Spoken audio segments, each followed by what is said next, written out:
ಸಂಸತ್ನ ಚಳಿಗಾಲದ ಅಧಿವೇಶನದಲ್ಲಿ ಇವತ್ತು ಕಾಂಚಾಣ ಬಿಸಿ ಏರಿಸಿದೆ. ಕಾಂಗ್ರೆಸ್ನ ರಾಜ್ಯಸಭಾ ಸದಸ್ಯ ಅಭಿಷೇಕ್ ಮನು ಸಿಂಘ್ವಿ ಕುಳಿತುಕೊಳ್ಳುವಂತಹ ಸೀಟಿನಲ್ಲಿ 50,000 ರೂಪಾಯಿಗಳು ಪತ್ತೆ ಆಗಿರುವಂಥದ್ದು ಸದನದಲ್ಲಿ ತೀವ್ರ ಗದ್ದಲವನ್ನು ಎಬ್ಬಿಸಿದೆ. ಬಿಜೆಪಿಯವರದ್ದೇ ಸಂಚು ಅಂತ ಕಾಂಗ್ರೆಸ್ನವರು ಆರೋಪವನ್ನು ಮಾಡ್ತಾ ಇದ್ರೆ ತನಿಖೆ ಆಗಲಿ ಅಂತ ಬಿಜೆಪಿಯವರು ಸದನದ ಒಳಗಡೆ ಕೋಲಾಹಲ ಎಬ್ಬಿಸಿದ್ದಾರೆ.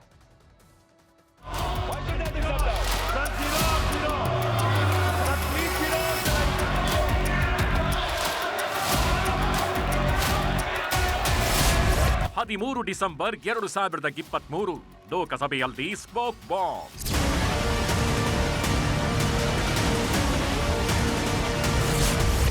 ಡಿಸೆಂಬರ್ 2024 ರಾಜ್ಯಸಭೆಯಲ್ಲಿ ನೋಟಿನ ಬಾಂಬ್.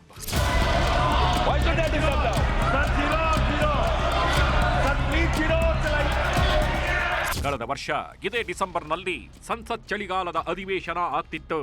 ಲೋಕಸಭೆ ಕಲಾಪಕ್ಕೆ ಯುವಕನೊಬ್ಬ ನುಗ್ಗಿ ಸ್ಮೋಕ್ ಬಾಂಬ್ ಹಾಕಿದ್ದ. ಆಮೇಲೆ ಸಂಸತ್ ಭವನದ ಹೊರಗೂ ಸ್ಮೋಕ್ ಬಾಂಬ್ ಅಬ್ಬರಿಸಿತ್ತು. ಆವತ್ತು ಕರ್ನಾಟಕದ ಮೈಸೂರು ಸಂಸದರಾಗಿದ್ದ ಪ್ರತಾಪ್ ಸಿಂಹ ಹೆಸರಲ್ಲಿ ಪಾಸ್ ಪಡೆದಿದ್ದ ಸಾಗರ್ ಶರ್ಮಾ ಮತ್ತು ಮನೋರಂಜನ್ ಅನ್ನೋರನ್ನು ಬಂಧಿಸಿದ್ರು. ಇದು ಇತಿಹಾಸ. ಆದ್ರೆ ಇವತ್ತು ರಾಜ್ಯಸಭೆಯಲ್ಲಿ ಮನಿ ಬಾಂಬ್ ಸದ್ದು ಮಾಡಿದೆ. Apparently, denomination is 500 rupees. Word appears to be physically of 100 notes. But all these are subject to serious investigation. Papers to be laid on the table. ನಿನ್ನೆ ರಾಜ್ಯಸಭೆ ಕಲಾಪ ಮುಂದೂಡಿಕೆ ಆದ್ಮೇಲೆ ಭದ್ರತಾ ಸಿಬ್ಬಂದಿ ಎಂದಿನಂತೆ ತಪಾಸಣೆ ಮಾಡ್ತಿದ್ರು. ಆಗ 50,000 ರೂಪಾಯಿ ಕಂತೆ ಸಿಕ್ಕಿದೆ. ಈ ಹಣ ಸಿಕ್ಕಿದ್ದು ಕಾಂಗ್ರೆಸ್ ರಾಜ್ಯಸಭಾ ಸದಸ್ಯ ಅಭಿಷೇಕ್ ಮನು ಸಿಂಘ್ವಿ ಅವರದ್ದು. ಕರ್ನಾಟಕ ಮುಖ್ಯಮಂತ್ರಿ ಸಿದ್ದರಾಮಯ್ಯನವರ ಪರ ಮೂಡ ಪ್ರಕರಣದಲ್ಲಿ ವಾದ ಮಾಡ್ತಿರೋದು ಇದೇ ಅಭಿಷೇಕ್ ಮನು ಸಿಂಘ್ವಿ ಅವರು ಕೂರುವ ಸೀಟಿನ ಕೆಳಗೆ. ಈ ವಿಷಯವನ್ನ ರಾಜ್ಯಸಭಾ ಸಭಾಪತಿಗಳಾದ ಜಗದೀಪ್ ಧನ್ಕರ್ ಅವರೇ ಬಹಿರಂಗಪಡಿಸಿದ್ರು. ಆದ್ರೆ ಅಭಿಷೇಕ್ ಮನು ಸಿಂಘ್ವಿ ಅವರು ಇದು ನನ್ನ ಹಣ ಅಲ್ಲ, ಯಾರೋ ತಂದಿಟ್ಟಿರೋದು. ನಾಳೆ ಗಾಂಜಾ ತಂದಿಟ್ಟು ಅದನ್ನ ನಾವೇ ತಂದಿಟ್ಟಿದ್ದು ಅಂತ ಬೇಕಿದ್ರು ಬಿಜೆಪಿಯವರು ಆರೋಪಿಸ್ತಾರೆ ಅಂತ ಸಿಟ್ಟು ಹೊರಹಾಕಿದ್ರು. ಜೊತೆಗೆ ಇದು ಸಂಸತ್ ಭವನದ ಭದ್ರತಾ ವೈಫಲ್ಯ ಅಂತಾನು ಗಂಭೀರ ಆರೋಪ ಮಾಡಿದ್ದಾರೆ. A wad of currency notes was recovered by the security officials from seat number 222, presently allotted to Shri Abhishek Manu Singhvi, elected from the state of Telangana for the term 2024 to 2026. Apparently, denomination is 500 rupees.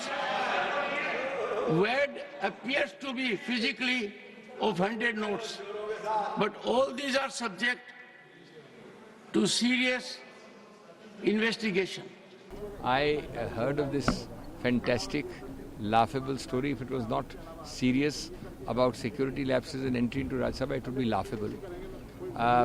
I started saying that possibly we should now have a barbed wire fencing around the entire seat or a glass enclosure which you can lock and go home when you leave the seat, because anybody can come and put ganja, rupiah, anything else in that seat when you are away. But anyway, it should be fully inquired into how the security lapse occurred, who put it, rightly or by mistake. But it's no point, in fact, I would question the very rationale of even mentioning 222 as the seat number. ರಾಜ್ಯಸಭೆಯಲ್ಲಿ ನೋಟಿನ bundle ರಾಜಕೀಯ. ಕೇಂದ್ರ ವಿಪಕ್ಷಗಳ ಮಧ್ಯೆ ಜೋರು walk ಸಮರ. ರಾಜ್ಯಸಭೆಯಲ್ಲಿ ಕಾಂಗ್ರೆಸ್ ನಾಯಕರ ಸೀಟಲ್ಲಿ ಸಿಕ್ಕಿದ 50,000 ರೂಪಾಯಿ ನೋಟಿನ ಕಂತೆ ವಿಷಯವನ್ನ ಮೊದಲು ಪ್ರಸ್ತಾಪಿಸಿದ್ದೇ ರಾಜ್ಯಸಭಾ ಸಭಾಪತಿ ಜಗದೀಪ್ ಧನ್ಕರ್. ಹಣ ಯಾರದ್ದು ಅಂತ ಹೇಳಿ ವಾಪಸ್ ತಗೋಬಹುದು, ಇಲ್ಲ ಅಂದ್ರೆ ತನಿಖೆ ಮಾಡಿಸ್ತೀನಿ ಅಂದ್ರು.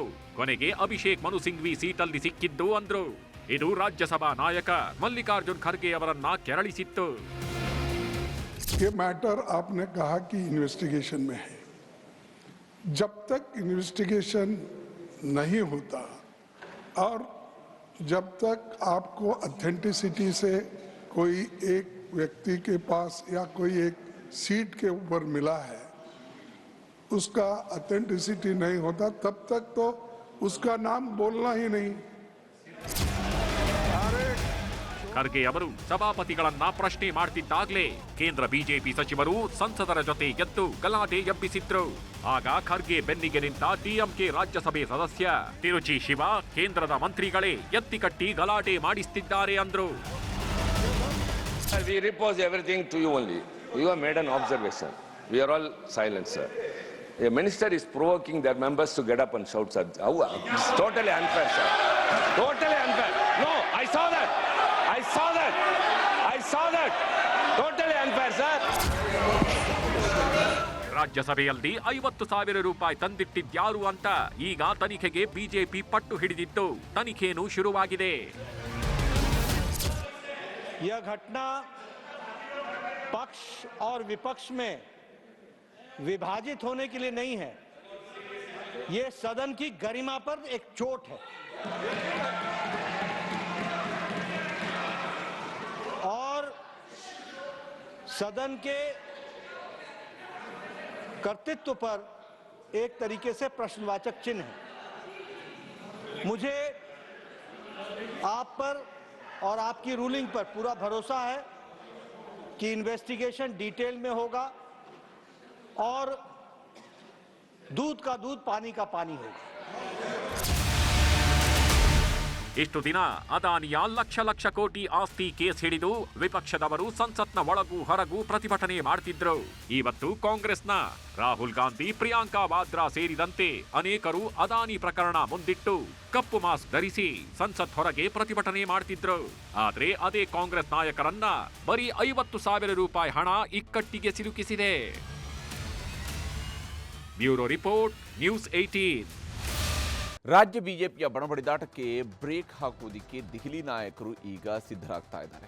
ನಾಳೆ ಬೆಂಗಳೂರಿನಲ್ಲಿ ಬಿಜೆಪಿಯ ಕೋರ್ ಕಮಿಟಿ ಸಭೆ ನಡೆಯಲಿದ್ದು ಅದರಲ್ಲಿ ಎಲ್ಲದಕ್ಕೂ ಕೂಡ ಇತಿಶ್ರೀ ಹಾಡುವಂತಹ ನಿರೀಕ್ಷೆಯನ್ನು ವಿಜೇಂದ್ರ ಟೀಮ್ ಇಟ್ಕೊಂಡಿದೆ. ಆದರೆ ನಾನು ಇನ್ನು ಮುಂದೆ ಸೈಲೆಂಟ್, ಆದರೆ ರಮೇಶ್ ಜಾರಕಿಹೊಳಿ ವೈಲೆಂಟ್ ಅಂತ ಯತ್ನಾಳ್ ಅವರು ಇದೇ ಸಂದರ್ಭದಲ್ಲಿ ಒಂದು ಟ್ವಿಸ್ಟ್ ಕೊಟ್ಟಿದ್ದಾರೆ.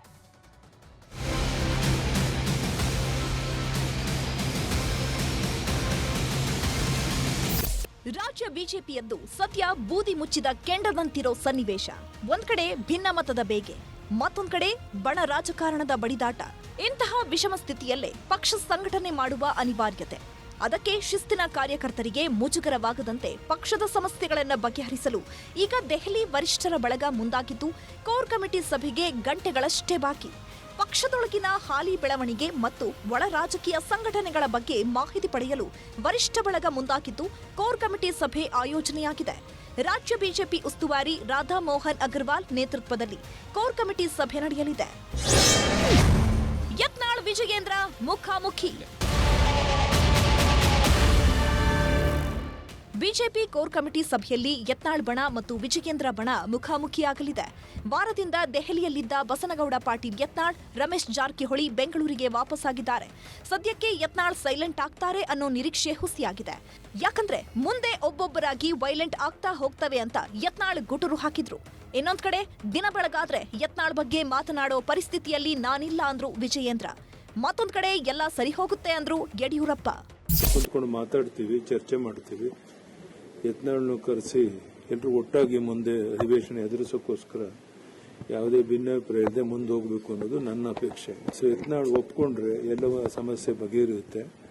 ಈಗ ನಾನು ಸೈಲೆಂಟು, ರಮೇಶ್ ಜಾರಕಿಹೊಳಿ ವೈಲೆಂಟ್, ಅವ್ರದ್ದೊಂದು ಪೀರಿಯಡ್ ಕೊಟ್ಟಿವಿ, ಅಟ್ಟು ಮುಗಿದ ಮೇಲೆ ಮತ್ತೊಬ್ಬರು ವೈಲೆಂಟು, ಹಿಂಗೆಲ್ಲ ಹಂಚ್ಕೊಂಡ್ವಿ ನಾವು. ನಾನು ಇದ್ರ ಬಗ್ಗೆ ದಿನ ಬೆಳಗಾದ ಇದ್ರ ಬಗ್ಗೆ ಮಾತನಾಡ್ತಕ್ಕಂಥ ಪರಿಸ್ಥಿತಿ ನಾನಿಲ್ಲ. ಮಾಡೋದಕ್ಕೆ ಬೇಕಾದಷ್ಟು ಕೆಲಸಗಳಿದೆ. ದಿನ ಬೆಳಗಾದರೂ ಯತ್ನಾಳ್ ಬಗ್ಗೆ ಮಾತನಾಡ್ತಕ್ಕಂಥ ಇದು ನನಗಿಲ್ಲ, ಖಂಡಿತ. ವಿಜಯೇಂದ್ರ ಯತ್ನಾಳ್ ಬಣದ ಫೈಟ್ಗೆ ಹೈಕಮಾಂಡ್ ನಾಯಕರು ಬ್ರೇಕ್ ಹಾಕ್ತಾರಾ ಇಲ್ವಾ ಗೊತ್ತಿಲ್ಲ. ಆದ್ರೆ ಬಿಜೆಪಿ ಕೋರ್ ಕಮಿಟಿ ಸಭೆಯಲ್ಲಿ ಮಹತ್ವದ ಅಜೆಂಡಾಗಳ ನಿರ್ಣಯ ಆಗಲಿದೆ. ಪ್ರಮುಖವಾಗಿ ಈ ಸಭೆಯಲ್ಲಿ ರೆಬಲ್ಗಳ ಬಗ್ಗೆ ಪ್ರಮುಖವಾಗಿ ಚರ್ಚೆ ಆಗಲಿದ್ದು ಯತ್ನಾಳ್ ವಿಜಯೇಂದ್ರ ಬಣ ಬಡಿದಾಟಕ್ಕೆ ಬ್ರೇಕ್ ಹಾಕಲು ಚರ್ಚೆ ಆಗಲಿದೆ. ಮುಂಬರುವ ಅಧಿವೇಶನದಲ್ಲಿ ಸರ್ಕಾರ ಕಟ್ಟಿಹಾಕಲು ಒಗ್ಗಟ್ಟಿನ ಹೋರಾಟದ ರೂಪುರೇಷೆ ರೆಡಿಯಾಗಲಿದೆ. ಪ್ರಮುಖವಾಗಿ ಸಿಎಂ ವಿರುದ್ಧದ ಮುಡಾ ಹಗರಣ ಹಿಡಿದು ಸಿಎಂ ರಾಜೀನಾಮೆ ಕೇಳೋದು, ವಕ್ಫ್ ವಿವಾದ, ಅಬಕಾರಿ ಹಗರಣವನ್ನ ಸಿಬಿಐ ತನಿಖೆಗೆ ವಹಿಸಲು ಪಟ್ಟು ಹಿಡಿಯೋ ಪ್ಲಾನ್ ಮಾಡಿದೆ ಬಿಜೆಪಿ. ಇನ್ನು ಬಳ್ಳಾರಿ ಸೇರಿದಂತೆ ರಾಜ್ಯದ ಸರ್ಕಾರಿ ಆಸ್ಪತ್ರೆಗಳಲ್ಲಿ ಬಾಣಂತಿಯರ ಸಾವಿನ ಪ್ರಕರಣ, ಗ್ಯಾರಂಟಿ ಖರ್ಚು ವೆಚ್ಚ, ಅಭಿವೃದ್ಧಿ ಖರ್ಚು ವೆಚ್ಚ, ಮಾಡಿರುವ ಸಾಲದ ಎಲ್ಲಾ ಲೆಕ್ಕಕ್ಕೂ ಶ್ವೇತಪತ್ರ ಹೊರಡಿಸಲು ಪಟ್ಟು ಹಿಡಿಯುವ ಅಸ್ತ್ರಗಳನ್ನ ರೆಡಿ ಮಾಡಲಿದೆ ಬಿಜೆಪಿ.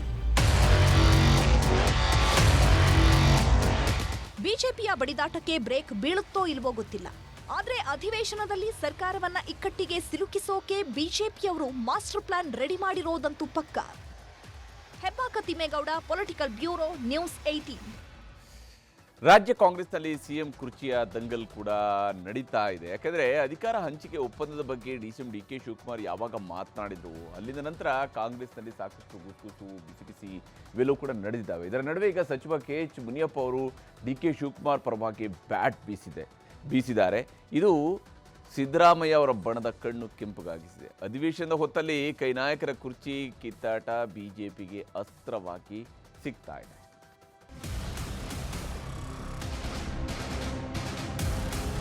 ನಿನ್ನೆ ಶಿವಕುಮಾರ್ ಹೇಳಿರೋದೆಲ್ಲ ಕರೆಕ್ಟ್ ಆಗಿದೆ. ನಾನು ನಿನ್ನೇನು ಕೇಳಬೇಕು. ರಾಜ್ಯದಲ್ಲಿ ಕಾಂಗ್ರೆಸ್ ಅಧಿಕಾರವನ್ನ ಹಿಡಿದು ಸಿದ್ದರಾಮಯ್ಯ ಮುಖ್ಯಮಂತ್ರಿ ಗದ್ದುಗೆ ಏರಿ ಇವತ್ತಿಗೆ ಬರೋಬ್ಬರಿ 567 ದಿನ. ಮೇ 20, 2023ಕ್ಕೆ ಮುಖ್ಯಮಂತ್ರಿಯಾದಾಗಿನಿಂದ ಇಲ್ಲಿಯವರೆಗೂ ಅಧಿಕಾರ ಹಂಚಿಕೆಯ ಮಾತಿಗೆ ಕಡಿವಾಣ ಬಿದ್ದಿಲ್ಲ. ಸಿದ್ದರಾಮಯ್ಯ ಹಾಗೂ ಡಿ.ಕೆ. ಶಿವಕುಮಾರ್ ನಡುವೆ ದೆಹಲಿಯ ವರಿಷ್ಠರು ಅಧಿಕಾರ ಹಂಚಿಕೆ ಒಪ್ಪಂದವನ್ನ ಮಾಡಿದ್ದಾರೆ. 2.5 ವರ್ಷ ಸಿದ್ದರಾಮಯ್ಯ, 2.5 ವರ್ಷ ಡಿ.ಕೆ. ಶಿವಕುಮಾರ್ ಸಿಎಂ ಆಗ್ತಾರೆ ಅನ್ನೋ ಸುದ್ದಿನೂ ಹರಿದಾಡ್ತಿತ್ತು. ಒಪ್ಪಂದ ಆಗಿದೆ ಅನ್ನೋದಕ್ಕೆ ಮತ್ತೆ ಪುಷ್ಟಿ ಸಿಕ್ಕಿದೆ. ಡಿ.ಕೆ. ಶಿವಕುಮಾರ್ ಸಿದ್ದರಾಮಯ್ಯ ಜೊತೆ ಇರ್ತದೆ ಅಂತ ಕಾಂಗ್ರೆಸ್ ಪಕ್ಷವನ್ನ ನೀವು ಅಳ್ಳಾಡಿಸೋದಕ್ಕೆ ಸಾಧ್ಯ ಇಲ್ಲ. ಕರ್ನಾಟಕ ಏನ್ ಹೇಳ್ತಾರ ಕೇಳೋದು ನಾವು. ಕಾಂಗ್ರೆಸ್ನಲ್ಲಿ ಅಧಿಕಾರ ಹಂಚಿಕೆ ಒಪ್ಪಂದ ಆಗಿಲ್ಲ ಅಂತ ಸಿದ್ದರಾಮಯ್ಯನವರು ಹೇಳ್ತಿದ್ದಾರೆ. ಆದ್ರೆ ಒಪ್ಪಂದ ಆಗಿದೆ ಅಂತ ಆಹಾರ ಸಚಿವ ಕೆ.ಎಚ್. ಮುನಿಯಪ್ಪ ಬಹಿರಂಗಪಡಿಸಿದ್ರು. ಅಧಿಕಾರಕ್ಕೆ ಬರೋಕೆ ಮುಂಚೆ ನಮ್ಮ ನಡುವೆ ಒಂದು ಒಪ್ಪಂದ ಆಗಿದೆ ಅಂತ ಡಿ.ಕೆ. ಶಿವಕುಮಾರ್ ಹೇಳಿದ್ದಾರೆ. ನೋಡಪ್ಪ, ಯಾವ ಒಪ್ಪಂದನೂ ಆಗಿಲ್ಲ. ಹೈಕಮಾಂಡು ಏನ್ ತೀರ್ಮಾನ ಮಾಡ್ತದೆ ಅದಂತ ನಡ್ಕೊಳ್ಳೋದು ನಾವು. ನಿನ್ನೆ ಶಿವಕುಮಾರ್ ಹೇಳಿರೋದೆಲ್ಲ ಕರೆಕ್ಟ್ ಆಗಿದೆ. ನಾನು ನಿನ್ನೇನು ಕೇಳಬೇಕು. ಡಿ.ಕೆ. ಶಿವಕುಮಾರ್ ಹೇಳ್ದಂಗೆ ಅಧಿಕಾರ ಹಂಚಿಕೆ ಆಗಿರೋದು ನಿಜ ಅನ್ನೋದು ಮುನಿಯಪ್ಪನವರ ವಾದ. ಈಗ ಮುನಿಯಪ್ಪ ಹೇಳಿಕೆ ಕುತೂಹಲ ಕೆರಳಿಸಿದ್ದು ರಾಜ್ಯದಲ್ಲಿ ಸಿಎಂ ಬದಲಾವಣೆಯ ಮುನ್ಸೂಚನೆ ಕೊಟ್ರ ಅನ್ನೋ ಅನುಮಾನ ಮೂಡಿದೆ. ಮುನಿಯಪ್ಪನವರ ಈ ಮಾತಿಗೆ ಇವತ್ತು ಪರಮೇಶ್ವರ್ ರಿಯಾಕ್ಷನ್ ಮಾಡಿ ನೋಡ್ತಾ ಇರಿ ಏನೇನಾಗುತ್ತೆ ಅಂತ ಟ್ವಿಸ್ಟ್ ಅನ್ನ ಕೊಟ್ರು.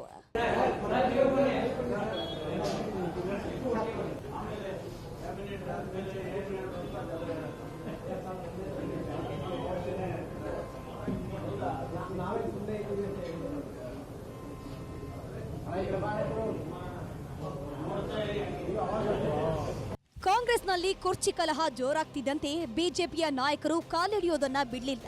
ಬಿಜೆಪಿಯವರದ್ದು 3 ಬಾಗಿಲು ಅಂತಾರೆ, ಆದ್ರೆ ಕಾಂಗ್ರೆಸ್ನವರದ್ದು 3 ಬಾಗಿಲಾಗಿದೆ ಅಂದ್ರು ಆರ್ ಅಶೋಕ್. ಸಿಎಂ ಸೀಟಿಗೆ ಫೆವಿಕಾಲ್ ಹಾಕೊಂಡು ಕೂತಿದ್ದಾರೆ ಅಂದ್ರು ಬೊಮ್ಮಾಯಿ. ಈ ಮಧ್ಯೆ ಪರಮೇಶ್ವರ್ ಮುಖ್ಯಮಂತ್ರಿ ಆಗ್ಬೇಕು ಅಂತ ಅಶೋಕ್ ಕೂಡ ಹೊಸ ಬಾಂಬ್ ಬೇರೆ ಹಾಕಿದ್ರು. ಉಪಮುಖ್ಯಮಂತ್ರಿಗಳು ತುದಿಗಾಲ ಮೇಲೆ ನಿಂತಿದ್ದಾರೆ ಮುಖ್ಯಮಂತ್ರಿ ಆಗೋದಕ್ಕೆ. ಮುಖ್ಯಮಂತ್ರಿಗಳು ಫೆವಿಕಾಲ್ ಹಚ್ಕೊಂಡು ತಮ್ಮ ಕುರ್ಚಿ ಮೇಲೆ ಕೂತಿದ್ದಾರೆ. ಆ ಫೆವಿಕಾಲ್ ಕಿತ್ಕೋಬೇಕು ಅಂತಂದು ಉಪಮುಖ್ಯಮಂತ್ರಿಗಳು ಪ್ರಯತ್ನ ಮಾಡ್ತಾ ಇದ್ದಾರೆ.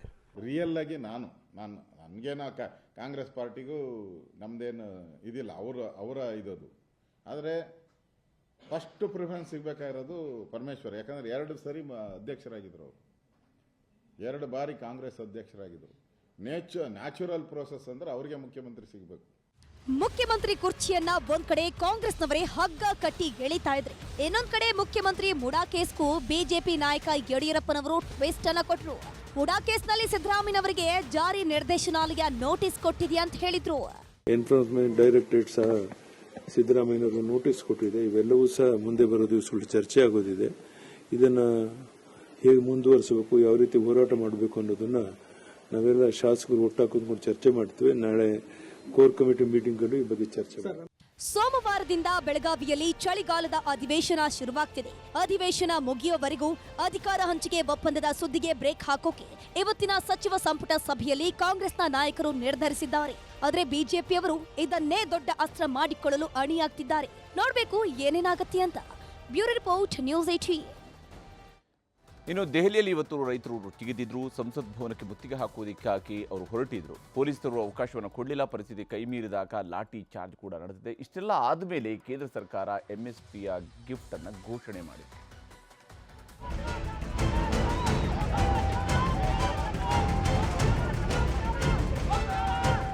ಅತ್ತ ಪೊಲೀಸರು, ಇತ್ತ ರೈತರು.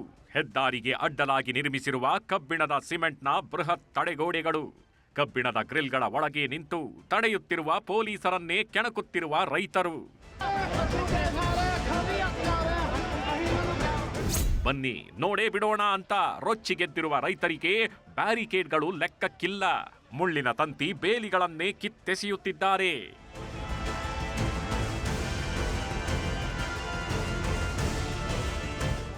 ಎಷ್ಟ್ ಹೇಳಿದ್ರೂ ಕೇಳ್ತಿಲ್ಲ. ಕ್ಷಣ ಕ್ಷಣಕ್ಕೂ ಪರಿಸ್ಥಿತಿ ಕೈಮೀರ್ತಿತ್ತು. ಕೊನೆಗೆ ಟಿಯರ್ ಗ್ಯಾಸ್ ಬಾಂಬ್ಗಳನ್ನ ಪೊಲೀಸರು ತೂರಿದ್ರು. ಅದೇ ಟಿಯರ್ ಗ್ಯಾಸ್ಗಳನ್ನ ಕೈಯಲ್ಲಿಡಿದು ರೈತರು ವಾಪಸ್ ಪೊಲೀಸರ ಮೇಲೆ ಬಿಸಾಡಿದ್ರು. ಕೇಂದ್ರ ಸರ್ಕಾರದ ವಿರುದ್ಧ ಧಿಕ್ಕಾರ ಕೂಗ್ತಾ ರೈತರು ನುಗ್ಗಿ ಹೊರಟ್ರು. ಪೊಲೀಸರು ಬಿಡ್ಲಿಲ್ಲ. ಕೊನೆಗೆ ಲಾಠಿ ಚಾರ್ಜ್ ಕೂಡ ನಡೆದೇ ಹೋಯ್ತು. ಪೊಲೀಸರು ರೈತರ ಸಂಘರ್ಷದಲ್ಲಿ 6ಕ್ಕೂ ಹೆಚ್ಚು ರೈತರು ಗಾಯಗೊಂಡ್ರು. ಇವೆಲ್ಲವೂ ದೆಹಲಿಯ ಶಂಭು ಬಾರ್ಡರ್ನಲ್ಲಿ ಕಂಡುಬಂದ ದೃಶ್ಯಗಳು. ರೈತರ ದಿಲ್ಲಿ ಚಲೋಗೆ ಅಂಬಾಲಾ ದೆಹಲಿ ಗಡಿಯಲ್ಲಿ ಪೊಲೀಸರು ತಡೆ ನೀಡಿದ್ದು, ಯಾರೂ ಮುಂದೆ ಹೋಗದಂತೆ ಮುಳ್ಳಿನ ತಂತಿ ಬೇಲಿ ಹಾಕಿದ್ದಾರೆ. ವಿವಿಧ ಬೇಡಿಕೆಗಳ ಈಡೇರಿಕೆಗೆ ಆಗ್ರಹಿಸಿ ದೆಹಲಿಯ ಸಂಸತ್ ಭವನಕ್ಕೆ ಮುತ್ತಿಗೆ ಹಾಕಲು ಬರುತ್ತಿರುವ ಹರಿಯಾಣ, ಪಂಜಾಬ್ ರೈತರನ್ನ ಶಂಭು ಬಾರ್ಡರ್ನಲ್ಲೇ ಪೊಲೀಸರು ಅಡ್ಡ ಹಾಕಿದ್ದಾರೆ.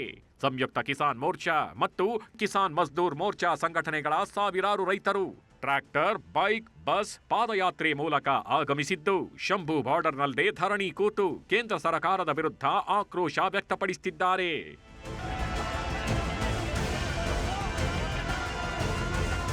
देखिए, हाँ, घायल हुए हैं लीडर सारे. अब उनके नाम हम लोग करते हैं. मीटिंग करने के बाद आपको बताएंगे. मीटिंग करने के बाद. ಉತ್ತರ ಪ್ರದೇಶದ ನೋಯ್ಡಾದಿಂದ ಬರುತ್ತಿರುವ ರೈತರನ್ನ ಮಾರ್ಗ ಮಧ್ಯೆಯೇ ಪೊಲೀಸರು ತಡೆದರು. ಸಿಕ್ಕವರನ್ನ ವಶಕ್ಕೆ ಪಡೆದು ಬಸ್ನಲ್ಲಿ ತುಂಬಿಕೊಂಡು ಹೋದ್ರು. ಜೈ ಜವಾನ್ ಜೈ ಕಿಸಾನ್ ಘೋಷಣೆಗಳನ್ನ ಹಾಕುತ್ತಲೇ ರೈತರು ಸಿಟ್ಟು ಹೊರಹಾಕಿದ್ರು.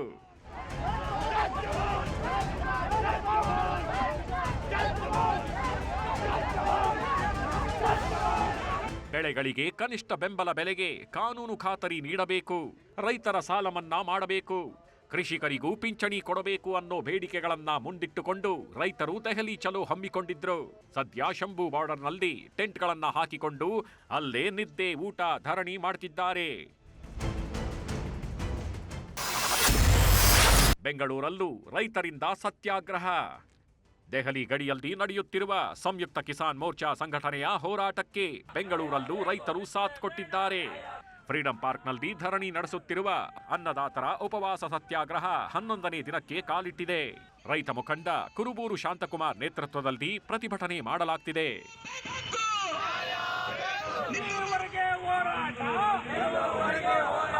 ರೈತನಿಗೆ ಸರಿಯಾದಂತ ಬೆಲೆ ಸಿಗ್ತಾ ಇಲ್ಲ, ಕಬ್ಬಿಗೆ ಸರಿಯಾದ ಬೆಲೆ ನಿಗದಿ ಮಾಡ್ತಾ ಇಲ್ಲ, ಇವತ್ತು ತೊಗರಿಗೆ MSP ಬೆಲೆ ನಿಗದಿ ಆಗ್ತಾ ಇಲ್ಲ. ಹಲವಾರು ಬೆಳೆಗಳು ಬೆಳೆದಂತ ರೈತರು ಇವತ್ತು ಸಂಕಷ್ಟದಲ್ಲಿದ್ದಾರೆ. ಈ ರೈತ ಸಾಲದ ಸುಳಿಯಲ್ಲಿ ಸಾಯ್ತಾ ಇದ್ರು ಕೂಡ ನಮ್ಮ ಕರ್ನಾಟಕದ MP ಗಳೇ ನಿದ್ದೆ ಮಾಡ್ತಾ ಇದ್ದೀರಾ. ಈ ರಾಜ್ಯವನ್ನು ಆಳ್ತಕ್ಕಂತ ಅಧಿಕಾರಿಗಳು ಏನು ಮಾಡ್ತಾ ಇದ್ದೀರಿ? ಈ ದೇಶವನ್ನು ಆಳ್ತಕ್ಕಂತ ಅಧಿಕಾರಿಗಳು ಏನು ಮಾಡ್ತಾ ಇದ್ದೀರಿ? ರೈತರ ಹೋರಾಟಕ್ಕೆ ಮಣಿದ ಕೇಂದ್ರ ಸರ್ಕಾರ. ಎಲ್ಲ ಕೃಷಿ ಉತ್ಪನ್ನಗಳು MSPಗೆ ತರಲು ನಿರ್ಧಾರ. ರೈತರ ಪ್ರತಿಭಟನೆ ತೀವ್ರವಾಗ್ತಿದ್ದಂತೆ ಕೇಂದ್ರ ಸರ್ಕಾರ ಎಚ್ಚೆತ್ತುಕೊಂಡಿದೆ. ಕೇಂದ್ರ ಕೃಷಿ ಸಚಿವ ಶಿವರಾಜ್ ಸಿಂಗ್ ಚೌಹಾಣ್ ಎಲ್ಲಾ ಕೃಷಿ ಉತ್ಪನ್ನಗಳನ್ನು ಕನಿಷ್ಠ ಬೆಂಬಲ ಬೆಲೆಗೆ ಖರೀದಿಸಲಿದೆ ಎಂದು ಘೋಷಿಸಿದ್ರು. आदरणीय जयराम रमेश जी का मैं बहुत आदर करता हूं. उन्होंने पूछा है कि MSP के बारे में उनकी राय, मेरी राय क्या है. बहुत पवित्र राय है. हम 50% लागत का 50% से ज़्यादा मिनिमम सपोर्ट प्राइस तय करेंगे. MSP पर किसानों को उत्पाद खरीदा है और अब भी पूरा उत्पाद खरीदेंगे. ಕೇಂದ್ರ ಸರ್ಕಾರ MSP ವಿಷಯದಲ್ಲಿ ರೈತರಿಗೆ ಸಿಹಿ ಸುದ್ದಿ ಕೊಟ್ಟಿದೆ. ಆದಷ್ಟು ಬೇಗ ಆದೇಶನೂ ಮಾಡಬೇಕಿದೆ. ಆದರೆ ರೈತರ ಹೋರಾಟ ಇಷ್ಟಕ್ಕೆ ನಿಲ್ಲತ್ತಾ ಅಥವಾ ಬಾಕಿ ಬೇಡಿಕೆಗಳಿಗಾಗಿ ಹೋರಾಟ ನಡೆಸ್ತಾರಾ? ಕಾದು ನೋಡಬೇಕು. Bureau report, news 18. ಈಗ ರಾಜ್ಯ, ದೇಶ ವಿದೇಶಗಳ ಮತ್ತಷ್ಟು ಪ್ರಮುಖ ಸುದ್ದಿಗಳನ್ನು ಕ್ವಿಕ್ ಆಗಿ ನೋಡೋಣ. ರೇಣುಕಾಸ್ವಾಮಿ ಕೊಲೆ ಆರೋಪಿಗಳಾದ ದರ್ಶನ್, ಪವಿತ್ರ ಗೌಡ, ಪ್ರದೂಷ್ ಹಾಗೂ ಪವನ್ ಅವರ ಜಾಮೀನು ಅರ್ಜಿ ವಿಚಾರಣೆ ಹೈಕೋರ್ಟ್ನಲ್ಲಿ ನಡೆಯಿತು. ದರ್ಶನ್ ಮಧ್ಯಂತರ ಬೇಲ್ ರದ್ದು ಮಾಡಬೇಕು ಅಂತ ಎಸ್ಪಿಪಿ ಪ್ರಸನ್ನಕುಮಾರ್ ವಾದ ಮಂಡಿಸಿದ್ರು. ಅಂತಿಮವಾಗಿ ಕೋರ್ಟ್ ಸೋಮವಾರಕ್ಕೆ ಮುಂದೂಡಿದೆ. ಬೆಂಗಳೂರಿನ ವೈಟ್ಫೀಲ್ಡ್ನಲ್ಲಿ ಸಿನಿಮೆಯ ರೀತಿಯಲ್ಲಿ ಜೆಸಿಬಿ ನುಗ್ಗಿಸಿ ಪುಂಡರು ಮನೆ ಗೋಡೆ ಧ್ವಂಸ ಮಾಡಿದ್ದಾರೆ. ಖಾಸಗಿ ಜಾಗ ನನ್ನದು ಅಂತ ಗೋಪಾಲ್ ಜವಾಹರ್ ಅನ್ನೋ ವ್ಯಕ್ತಿ 50 ಮಹಿಳೆಯರನ್ನ ಕರೆತಂದು ಮನೆ ಮಾಲೀಕರ ಮೇಲೆ ಹಲ್ಲೆ ಮಾಡಿಸಿದ್ದಾರೆ. ಹಾಸನದ ಕಾಂಗ್ರೆಸ್ ಸಮಾವೇಶಕ್ಕೆ ಕೌಂಟರ್ ಕೊಡಲು ಜೆಡಿಎಸ್ ಮುಂದಾಗಿದೆ. ಕೇಂದ್ರ ಸಚಿವ ಎಚ್ಡಿ ಕುಮಾರಸ್ವಾಮಿ ಅಭಿನಂದನಾ ಕಾರ್ಯಕ್ರಮದ ಹೆಸರಿನಲ್ಲಿ ಡಿಸೆಂಬರ್ 15ರಂದು ಮಂಡ್ಯದಲ್ಲಿ ಬೃಹತ್ ಸಮಾವೇಶ ಆಯೋಜಿಸಲು ಸಿದ್ಧತೆ ನಡೆದಿದೆ. ಉತ್ತರ ಪ್ರದೇಶದಲ್ಲಿ ಸಂಭವಿಸಿದ ಪ್ರತ್ಯೇಕ ಅಪಘಾತಗಳಲ್ಲಿ 18 ಮಂದಿ ಬಲಿಯಾಗಿದ್ದಾರೆ. ಕನೌಜ್ ಬಳಿ ಆಗ್ರಾ ಲಕ್ನೋ ಎಕ್ಸ್‌ಪ್ರೆಸ್‌ನಲ್ಲಿ ನೀರಿನ ಟ್ಯಾಂಕರ್ಗೆ ಬಸ್ ಡಿಕ್ಕಿಯಾಗಿ 8 ಮಂದಿ ಮೃತಪಟ್ಟರೆ, ಚಿತ್ರಕೂಟ ಮತ್ತು ಪಿಲಿಭೀತಿಯಲ್ಲಿ ಕಾರುಗಳ ಅಪಘಾತದಲ್ಲಿ 12 ಮಂದಿ ಪ್ರಾಣ ಕಳೆದುಕೊಂಡಿದ್ದಾರೆ. ಗಾಜಾದಲ್ಲಿ ಕದನ ವಿರಾಮ ಘೋಷಿಸಿದ ಬೆನ್ನಲ್ಲೇ ಹಮಾಸ್ನ ಬಂಡುಕೋರರು ಮತ್ತು ಇಸ್ರೇಲ್ ನಡುವೆ ಮಾತುಕತೆ ಆರಂಭವಾಗಿದೆ. 14 ತಿಂಗಳ ಅವಧಿಯ ಯುದ್ಧಕ್ಕೆ ಕದನ ವಿರಾಮವನ್ನ ಘೋಷಿಸಲು ಈ ಮಾತುಕತೆ ಸಹಕಾರಿಯಾಗಲಿದೆ ಅಂತ ಹಮಾಸ್ ಹೇಳಿದೆ. ಅಮೆರಿಕದ ಉತ್ತರ ಕ್ಯಾಲಿಫೋರ್ನಿಯಾದಲ್ಲಿ ಪ್ರಬಲ ಭೂಕಂಪನ ಸಂಭವಿಸಿದೆ. ಕಂಪನದ ತೀವ್ರತೆ ರಿಕ್ಟರ್ ಮಾಪನದಲ್ಲಿ 7ರಷ್ಟು ದಾಖಲಾಗಿದೆ. ಯಾವುದೇ ಜೀವಹಾನಿ ಬಗ್ಗೆ ವರದಿಯಾಗಿಲ್ಲ. ಭಾರತ ಹಾಗೂ ಆಸ್ಟ್ರೇಲಿಯಾ ಮಧ್ಯೆ 2ನೇ ಬಾರ್ಡರ್ ಗವಾಸ್ಕರ್ ಟ್ರೋಫಿ ಪಂದ್ಯ ಆರಂಭವಾಗಿದೆ. ಮೊದಲ ಇನ್ನಿಂಗ್ಸ್ನಲ್ಲಿ ಭಾರತ 180 ರನ್ಗಳಿಗೆ ಆಲ್ಔಟ್ ಆಗಿದೆ. ಇನ್ನು ಆಸ್ಟ್ರೇಲಿಯಾ ತಂಡ 1 ವಿಕೆಟ್ ಕಳೆದುಕೊಂಡು 86 ರನ್ ಗಳಿಸಿದೆ. ಇದಾಗಿತ್ತು ಇವತ್ತಿನ ಸೂಪರ್ ಪ್ರೈಮೇಟ್ 9. ಈಗ ಒಳನೋಟ ವಿಶೇಷ ಕಾರ್ಯಕ್ರಮ ಪ್ರಸಾರವಾಗುತ್ತೆ. ನೋಡ್ತಾ ಇರಿ ನ್ಯೂಸ್ 18 ಕನ್ನಡ.